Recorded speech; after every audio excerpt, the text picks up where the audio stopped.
السلام علیکم ورحمۃ اللہ وبرکاتہ۔ لکھا جی عقیقہ گائے یا بھینس کا کر سکتے ہیں؟ نہیں جی، گائے کا یا بھینس کا عقیقہ نہیں کیا جا سکتا۔ عقیقے میں بڑا جانور کرنا ثابت نہیں ہے۔ یہ ایک روایت آتی ہے طبرانی وغیرہ کے اندر گائے اور اونٹ میں سے عقیقہ کرنا، لیکن وہ روایت ثابت نہیں ہے، اس میں مسعدۃ بن الیسع کذاب راوی ہے۔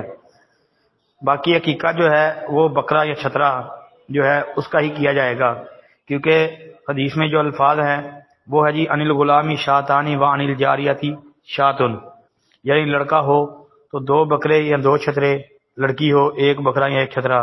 یہ لفظ شاتن جو ہے یہ بکرے چھترے پر بولا جاتا ہے، تو اس لیے عقیقے میں بکرا چھترا ہی جو ہے وہ ذبح کیا جائے گا۔ السلام علیکم ورحمۃ اللہ۔ وعلیکم السلام ورحمۃ اللہ وبرکاتہ۔ محترم بھائی، آپ کے ذہن میں جو اشکال آ رہا ہے اسی بات پر ہم تھوڑی سی بات کر لیتے ہیں، باقی نماز تسبیح کے متعلق یا دوسری باتوں کو کیا چھیڑنے کی ضرورت ہے۔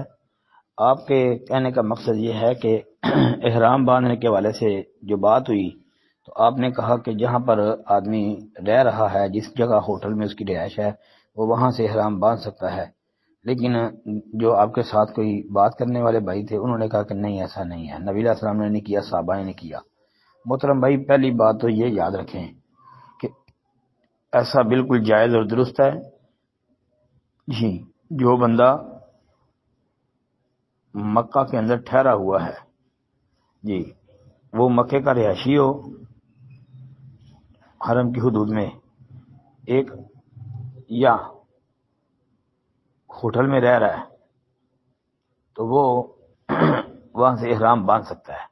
مثال کے طور پہ ایک بندہ پاکستان سے گیا ہے، اس نے عمرہ کر لیا، عمرہ کر کے اس نے احرام کھولا ہوا ہے، پھر اگر وہ ہوٹل سے دوبارہ احرام باندھ کے عمرہ کرنا چاہے تو بھائی ہماری تحقیق میں وہ کر سکتا ہے جی۔ دلیل اس کی رسول اللہ صلی اللہ علیہ وسلم کا فرمایا ہن لہن ولمن آتا علیہن، مطلب کہ جو وہاں ٹھہرے ہوئے ہیں وہ وہاں سے ہی احرام باندھنے گے، اپنی رہائش سے ہی، تو یہ بات صحیح بخاری کی روایت سے ثابت ہے۔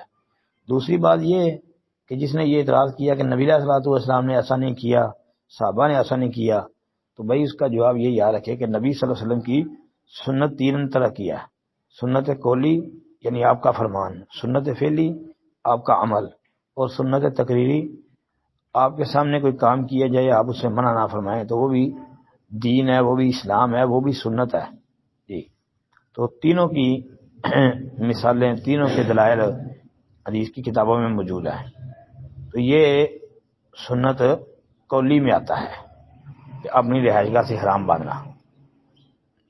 اگر فعلی سنت نہیں ملی، قولی تو ہے نا، تو اب اس کا مطلب یہ ہے کہ قولی سنت کو ترک کر دے۔